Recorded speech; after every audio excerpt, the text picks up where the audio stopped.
मित्रों नमस्कार। मैं अपने इस क्लास में आप सभी साथियों का एक बार पुनः स्वागत करता हूं और आज मैं आपके सामने एक नए टॉपिक के साथ उपस्थित हूं जो कि आपके एग्जाम की दृष्टि से बहुत ही इंपॉर्टेंट है। यहाँ से आपको बार बार क्वेश्चन देखने को मिलते हैं, जिसके बारे में आज हम लोग डिस्कस करेंगे। जैसा कि आपके सामने सभी चीजें लिखी गई हैं, भारत के महान्यायवादी और भारत के किसी राज्य के महाधिवक्ता के बारे में हम लोग आज चर्चा करेंगे। ये भारतीय संविधान का पार्ट है दोस्तों, जो कि आपके एग्जाम में यहां से कई बार क्वेश्चन बन चुका है। तो आज हम लोग इस पर डिस्कस करेंगे, देखेंगे भारत के महान्यायवादी, attorney general of India and advocate general of state, जिसका उल्लेख आर्टिकल 76 और आर्टिकल 165 आपके भारतीय संविधान में अनुच्छेद 76 में भारत के महान्यायवादी का उल्लेख किया गया है। आइए हम लोग देखते हैं, इस पर चर्चा करते हैं कि इनकी नियुक्ति और इनकी कुछ कार्यप्रणाली क्या है और हमारे भारतीय संविधान में इनका उल्लेख कैसे है और इनकी नियुक्ति किस प्रकार की से होती है। जहां तक इनकी नियुक्ति की बात की जाए तो भारत के महान्यायवादी, जो कि हमारे भारत के एक विधि अधिकारी होते हैं, इनकी नियुक्ति राष्ट्रपति द्वारा होती है दोस्तों, आर्टिकल 76 अनुच्छेद 76 के द्वारा। सबसे पहला क्वेश्चन हमारा यहीं से क्रिएट होता है कि हमारे भारत के प्रथम विधि अधिकारी कौन है, तो भारत के महान्यायवादी। भारत का प्रथम विधि अधिकारी कौन होता है? महान्यायवादी होते हैं। इनका उल्लेख किस अनुच्छेद में है? तो ये हमारे भारतीय संविधान के आर्टिकल 76 में है। इनकी नियुक्ति किसके द्वारा की जाती है? तो इनकी नियुक्ति राष्ट्रपति के द्वारा मंत्रिपरिषद की सलाह पर की जाती है। ठीक, तो नियुक्ति हो गई राष्ट्रपति के द्वारा।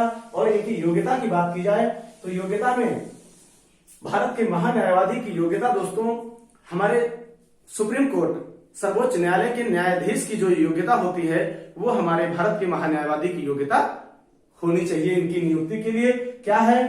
भारत का नागरिक होना चाहिए। ठीक, जो कि एक कॉमन योग्यता होती है किसी भी पद के लिए, भारत के नागरिक होने चाहिए। सेकंड में आपके उच्च न्यायालय में न्यायाधीश के रूप में 5 वर्ष, हाई कोर्ट में, किसी भी हाई कोर्ट में 5 वर्ष तक के लिए न्यायाधीश के पद पर कार्य कर चुके हों। थर्ड योग्यता में इनके आपके उच्च न्यायालय में 10 वर्ष तक वकालत का अनुभव हो। और चौथी योग्यता इनकी है दोस्तों कि राष्ट्रपति के दृष्टि में ये एक विधिक जानकार अर्थात न्यायिक मामलों के जानकार होने चाहिए। ये 4 योग्यताएं हैं जो कि आपके सुप्रीम कोर्ट के किसी भी न्यायाधीश के लिए यही योग्यता लागू होती है। अर्थात हम कह सकते हैं कि भारत के महान्यायवादी ऐसे व्यक्ति को नियुक्त किया जा सकता है जो हमारे सुप्रीम कोर्ट के न्यायाधीश होने योग्य हों। ठीक, चलिए ये योग्यता की बात हुई। कार्यकाल पर चलते हैं तो राष्ट्रपति के प्रसाद पर्यंत, इसमें लिखा गया है एक शब्द दोस्तों, प्रसाद पर्यंत। राष्ट्रपति के प्रसाद पर्यंत पद ग्रहण करते हैं, अर्थात कि ये एडवोकेट जनरल के कार्यकाल का उल्लेख हमारे संविधान में नहीं किया गया है। इनके कार्यकाल को हमारे संविधान में बताया नहीं गया है। ये राष्ट्रपति के द्वारा अपॉइंट होते हैं, नियुक्त होते हैं और ये राष्ट्रपति के द्वारा ही हटाए जा सकते हैं। ठीक, राष्ट्रपति के द्वारा किसी भी समय बिना किसी कारण के हटाए जा सकते हैं। इसलिए हमने एक शब्द लिखा है प्रसाद पर्यंत, राष्ट्रपति के प्रसाद पर्यंत, अर्थात कि राष्ट्रपति के द्वारा ये नियुक्त होते हैं और राष्ट्रपति के द्वारा ही हटाए जा सकते हैं। राष्ट्रपति जब तक चाहेगा इनको पीठासीन रह सकते हैं, अन्यथा ये किसी भी कारण इनको जो है हटाया जा सकता है। पदमुक्त और त्यागपत्र, पदमुक्ति इनकी कैसे हो सकती है? जैसा हमने बताया कि राष्ट्रपति द्वारा किसी भी समय इनको पद से हटाया जा सकता है। और सेकंड रीजन में यदि ये स्वेच्छा से चाहें तो किसी भी समय अपना त्यागपत्र राष्ट्रपति को सौंप सकते हैं। ठीक, सेकंड रीजन में क्या लिखेंगे कि राष्ट्रपति को किसी भी समय अपना त्यागपत्र ये स्वेच्छा से दे सकते हैं, त्यागपत्र दे करके पद को रिक्त कर सकते हैं। ठीक, थर्ड कारण में है कि सरकार बदलने पर ये त्यागपत्र इनको देना होगा। तीसरा अनिवार्य कारण है दोस्तों, यदि हमारी सरकार चेंज होती है, अर्थात तो चूंकि इनकी नियुक्ति मंत्रिपरिषद की सलाह से होती है, हमने एक शब्द यहाँ पे लिखा है राष्ट्रपति द्वारा नियुक्ति होती है, किसकी सिफारिश पर? मंत्रिपरिषद की। तो यदि मंत्रिपरिषद त्यागपत्र दे देता है तो सरकार गिर जाएगी और सरकार जब बदलती है तो इनको क्या करना होगा? त्यागपत्र देना अनिवार्य होगा। ठीक, इन तीनों कारणों से इनकी पदमुक्ति हो सकती है। आगे चलते हैं, हम लोग वेतन और भत्तों की बात करते हैं। तो इनके वेतन और भत्तों का भी उल्लेख किया गया है, बताया गया है कि इनके वेतन और भत्ते किसके द्वारा निर्धारित किए जाते हैं, राष्ट्रपति के द्वारा। ठीक, इनके वेतन और भत्ते किसके द्वारा निर्धारित होंगे, राष्ट्रपति के द्वारा। ये सभी क्वेश्चन कई बार एग्जाम में पूछे गए हैं दोस्तों। जितने चीजें लिखी गई हैं, ये सारी चीजें फैक्ट लिखी गई हैं और ये सभी आपको प्रीवियस ईयर पेपर उठा के सॉल्व करेंगे तो आपको कहीं ना कहीं मिलेगी। तो चलिए इनके कार्य और अधिकार की बात करते हैं, बहुत इंपॉर्टेंट है। सबसे पहला पॉइंट ये होता है, यही क्वेश्चन बनता है आपकी कि भारत सरकार का मुख्य कानूनी अधिकारी कौन होता है, तो आपके भारत के महान्यायवादी। ठीक, सेकंड है जो किसी भी न्यायालय में भारत सरकार के पक्ष में बहस कर सकते हैं। ठीक, इनके पास ये शक्ति होती है। महान्यायवादी भारत के किसी भी न्यायालय में भारत के पक्ष में न्यायिक विषय पर बहस कर सकते हैं। सेकंड है आर्टिकल 143 के अनुसार, आर्टिकल 143 के अनुसार सुप्रीम कोर्ट में सरकार का प्रतिनिधित्व करते हैं। अर्थात आर्टिकल 143 क्या है इसको जानते हैं। आर्टिकल 143 में यह बताया गया है कि राष्ट्रपति किसी भी विषय पर सुप्रीम कोर्ट से सलाह ले सकता है। तो वो जब सलाह सुप्रीम कोर्ट से मांगता है तो उस सलाह पे विवेचना या उस सुप्रीम कोर्ट द्वारा दी गई सलाह पे मंथन और चिंतन करने के लिए महान्यायवादी जो है राष्ट्रपति की मदद करता है। तो वही बात यहाँ पे बताई गई है कि आर्टिकल 143 के अनुसार सुप्रीम कोर्ट में सरकार का प्रतिनिधित्व कौन करता है, महान्यायवादी करते हैं। ठीक, नेक्स्ट है राष्ट्रपति द्वारा प्रदत्त समस्त विधिक मामलों का निर्वहन किया जाता है। इनके द्वारा राष्ट्रपति द्वारा जो है इनको जितने भी विधिक मामले सौंपे जाएंगे उनका निर्वहन इनके द्वारा किया जाएगा। और इनका एक विशेष भारत के साथ समस्त अदालत में सुनवाई का अधिकार, जैसा कि हमने ऊपर बता दिया है।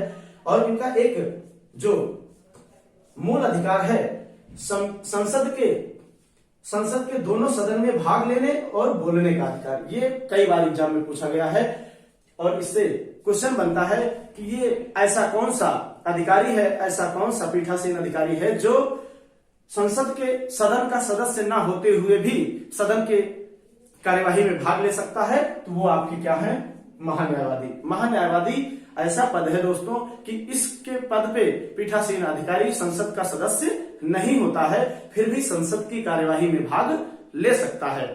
लेकिन यदि संसद की संयुक्त बैठक बुलाई गई है तो उसमें होता क्या है कि जब मतदान होता है तो मतदान का अधिकार इनको नहीं होता है, क्योंकि ये संसद के सदस्य नहीं होते हैं। मतदान का अधिकार संसद में उन्हीं को होता है जो संसद के सदस्य होते हैं। इसलिए चूंकि ये संसद के सदस्य नहीं होते फिर भी कार्यवाही में भाग लेते हैं, लेकिन इनको मतदान का अधिकार नहीं है। इसलिए ये हमने एक यहाँ पे पॉइंट लिखा है, संसद के दोनों सदन में भाग लेने का और बोलने का अधिकार होता है इनको, किसी भी सब्जेक्ट पर बहस करने का अधिकार होता है। और छठवें पॉइंट में हमने लिखा है कि संयुक्त बैठक में बिना मताधिकार के भाग लेने का अधिकार होता है। अर्थात जहां पे मतदान की बात आएगी तो इनको मतदान का अधिकार नहीं होता है।